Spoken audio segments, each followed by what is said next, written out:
ఇప్పుడు ఇక్కడ రాత్రి 10:30 అవుతుంది. 10:30కి ఏం తినిలా మేము, మధ్యాహ్నం తిన్నాము. ఇప్పుడు ఆకలి అవుతుంది. సో ఆకలి అయితే బయటకు వచ్చి తినాలి కదా, అందుకే వచ్చినాం బయటికి. ఏదైనా బర్గర్ అట్లా తినబుద్ధి అవుతుంది నాకు.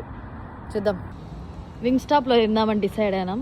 లోపల పోయి మెన్యూ చూసి ఏది బాగుంటుంది. సో ఇక్కడ ఆర్డర్ చేసి అక్కడ పోయి కలెక్షన్ తీసుకోవాలా. ఆడ తీసుకుంటాను కదా కలెక్షన్. రైస్ ఏంది, బర్గర్, గ్యాస్, వింగ్స్ ట్రై చేస్తాను ఫస్ట్. చూద్దాం.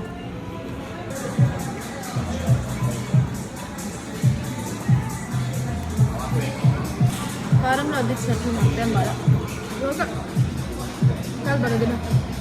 అయిపోయింది. తినేసినాం మేము. తినేసి ఇంకా ఇంటికి పోదాము అని అనుకున్నాము, కానీ మధ్యలో డెజర్ట్ తినబుద్ధి అయింది. అందుకే కర్రీ మైల్కి వచ్చినాం. కర్రీ మైల్లో చాలా డెజర్ట్ షాప్స్ ఉంటాయి. ఒకటి ఉంటుంది చాచా చాయ్ అని, అక్కడ చాలా బాగుంటుంది మిల్క్ కేక్. మాకు పిస్టాషియో మిల్క్ కేక్ ఫేవరెట్. అది టేక్ అవే తీసుకొని ఇంటికి పోయి తినేసి